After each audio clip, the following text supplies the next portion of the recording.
Oh, Chad, this is a great movie. I like this movie a lot. Welcome to Movie Caps. Today I will show you a drama. I like this movie a lot. It's a good one. It's a good one. I got a movie recap for you. It's a good one.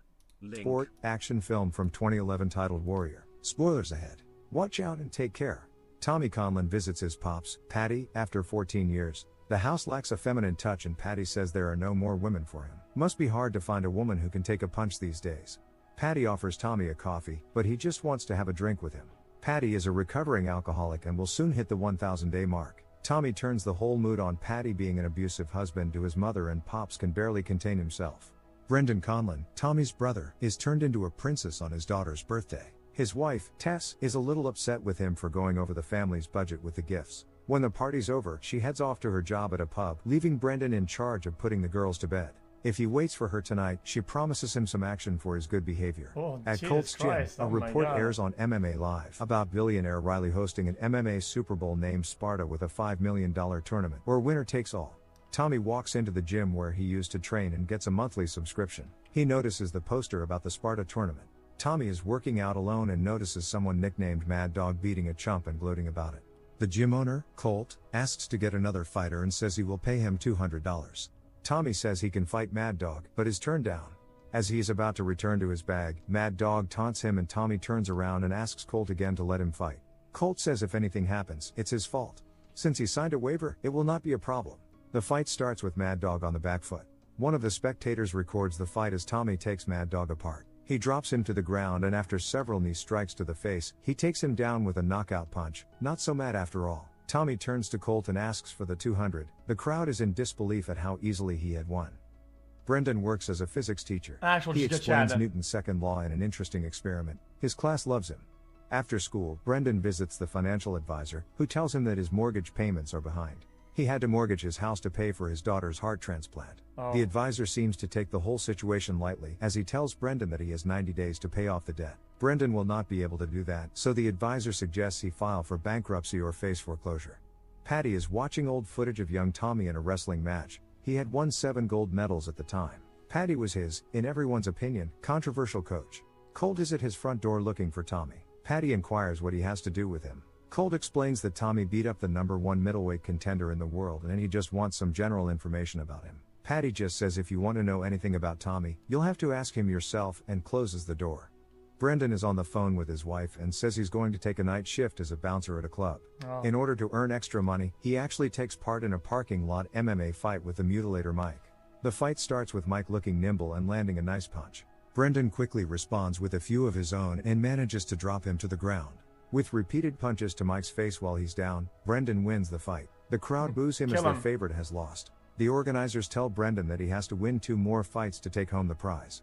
In the morning, Brendan comes home and Tess is shocked to see him so beaten up. He admits that he lied about his job as a bouncer and that he has gone back to his old antics. He had promised Jess not to do anything like that again, but they are running out of options, considering their payments. She promises that they will find a solution, but she wants him to give up fighting.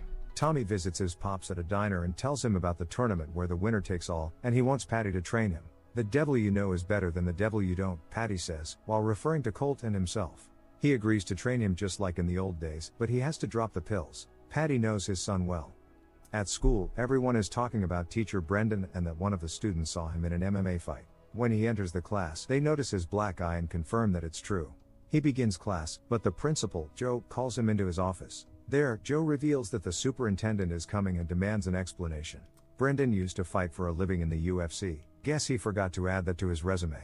The superintendent arrives as Joe says to just swear it will not happen again if Brendan wants to keep his job. At home, Brendan confesses to Tess that he has been suspended as a teacher until the next semester, without pay. To keep them afloat, he proposes to take on low-level fights again. She resists, but feels there is no better solution. Brendan visits the gym and catches up with his old acquaintance Frank. Frank apologizes for being out of touch and is happy to see him. Brendan tells his story about the bank wanting to take away his house, and discreetly asks Frank to train him to get back on his feet. Frank just spills the facts to him. Brendan is a teacher who did not perform well even at his best. Frank does not think he is what it takes to fight real fighters and not just some randoms in parking lots. Brendan says that he really needs it and that Tess knows about it. Frank agrees, but he will not be able to train him all the time because he's busy training with Marco for the Sparta tournament. That is good enough for Brendan. In the evening, Patty visits Brendan, who is not happy to see him. Patty admits that today is the day he's 1,000 days sober and he just wants to share a meal together, but Brendan doesn't want to do anything with him. If it's a special day for you, doesn't mean it's a special day for me. He walks away but stops when Pops says Tommy is back. He's at his house and they are training together. Brendan is speechless because Tommy has not mentioned anything to him, his brother. He is also angry that they are training as if nothing happened. Tommy has always been Pop's favorite son because he was much better at fighting, but even then he never trained Brendan and that still hurts. Patty asks him to forgive him and make room in his heart. Brendan forgives him, but he doesn't trust him. In cold blood, he closes the door on him. Tommy runs to the gym and Colt tells him that he got him into the Sparta tournament. Later, he calls a woman to see how she is doing and reminds her that he has not forgotten his promise. Tommy had served in the army with her husband and had promised him to take care of his wife when he died. Both Tommy and Brendan are trained and the news flash about the Sparta tournament and its uniqueness. There will be only one winner out of 16 fighters. A fighter from Russia, Koba, is in the mix. He has never lost a fight. Tess notices the news about the Sparta tournament on TV and the guy everyone is watching, Koba. Brendan spars with Marco, Frank's top contender for Sparta, and Marco taps out. 4 weeks of training pass and on one particular day Frank calls an ambulance because Marco has had an accident. At the hospital, Frank is told that Marco will not be able to participate in the fight. Brendan approaches Frank and tells him that he can take Marco's place. Frank is hesitant but agrees to make some calls and see what he can do. The next day, Brendan receives a call from Frank telling him that he got him into Sparta. Tess is furious because he made this decision all by himself. It's not about the money, she's worried that he'll end up paralyzed or worse, killed. Brendan says that if he doesn't try, the bank will take the house away from them in 3 weeks. Brendan wants Tess to support him, but she refuses to see him fight again. The Sparta Super Bowl is in full swing. The toughest middleweight fighters are here to prove who is the strongest in the world. Brendan is not even considered a threat. Tommy and Brendan notice each other in the lobby, but Tommy decides to avoid his brother. News breaks that Tommy is not only a dark horse in the Sparta Cup, but also a hero in the Iraq War. One of the soldiers recognized him on a video and thanks him for saving his life. Tommy is not pleased about this and goes for a walk. Brendan and Tommy meet outside. They keep their distance and are tense. Brendan offers to have coffee, but his brother refuses everything and says he is good here. Tommy left the family 14 years ago and Brendan stayed for Tess.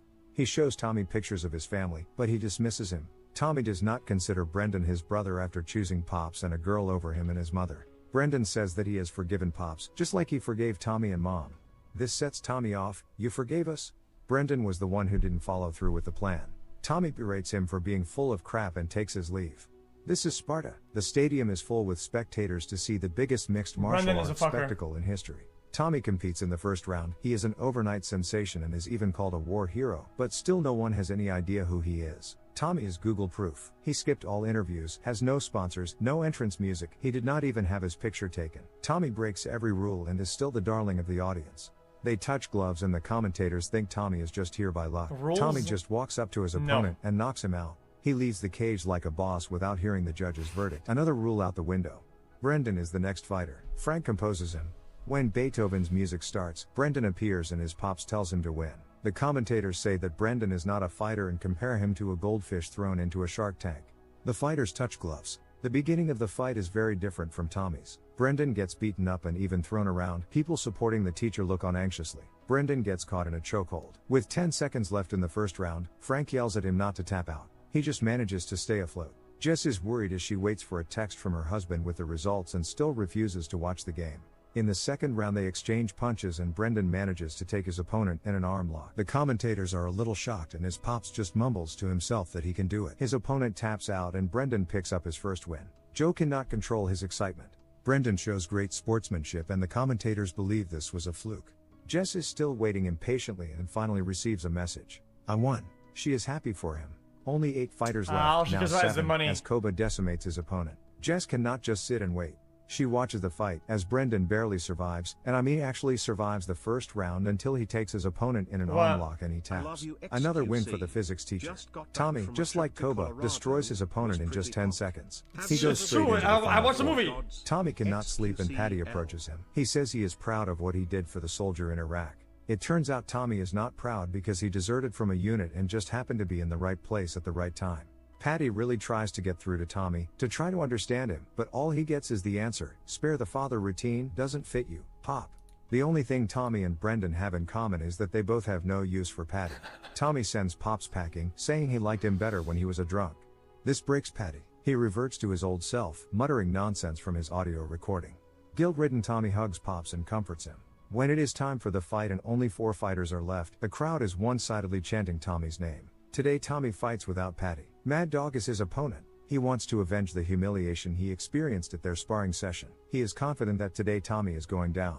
After an intimidating stare, which Tommy does not return, the fight begins. Mad Dog is immediately knocked down and Tommy simply destroys his face, with Colt screaming to end the fight. Another quick victory. Brendan's fight is against the Russian Koba, the clear favorite. The odds are 1,000 to 1 that Brendan will win. His wife Tess is here to cheer him on. They touch gloves and the fight starts with Koba dealing massive damage to Brendan, who returns a punch but seems ineffective. Punches Brendan receives nearly knock him to the ground each time. Koba drops him and lands a few more before the first round ends. The second round starts in the same fashion with Jess unable to watch. Brendan is tossed around like a rag doll. His students and Joe look on with concern. The second round comes to an end. Frank tells Brendan he will throw in the towel if they are not here to win. The third round is his last chance to knock Koba or he will have no house to return to. With determination in his eyes, the third round begins. Koba pounds on him and puts him in a chokehold. Brendan turns the situation around by throwing Koba over him and has Koba in a leglock. Koba taps out and the tournament favorite is out. Brendan goes to the finals against Tommy. Word has spread that Tommy had deserted as a soldier and after today's Sparta final he will be taken into custody. If he wins, he wants his fallen comrade's wife to get the winnings. Since Tommy changed his last name to his mother's, people only now realize that Tommy and Brendan are brothers fighting in the finals of the biggest MMA fight ever.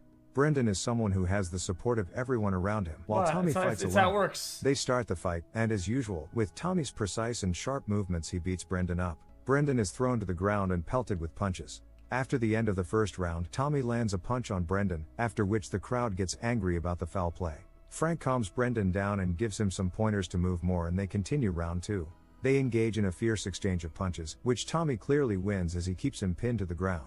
At the start of round 3, Tommy again manages to get on top of Brendan, but this time is quickly taken down in an insane arm lock. Tommy screams out in pain but does not give up, so Brendan dislocates his shoulder to end round 3. Before the start of the next round, Brendan asks if Tommy's crazy to fight with a dislocated shoulder, but Tommy doesn't care. It's like he's punishing himself. Brendan refuses to fight him. Patty comes to the stadium and sees his 2 sons in a terrible situation. It's not a fight anymore, it's a one-man show with Brendan trying to get Tommy surrender, but no use. Round 4 ends. Patty gives Brendan the approval he's needed all these years and still doesn't come to Tommy's corner as a trainer. Tommy, with no one on his side, is overflowing with emotions. At the beginning of the last round, Brendan, faced with Tommy's resistance, decides to finish the fight. He knocks Tommy down and chokes him, asks for his forgiveness and tells him several times that he loves him, after which Tommy finally taps out.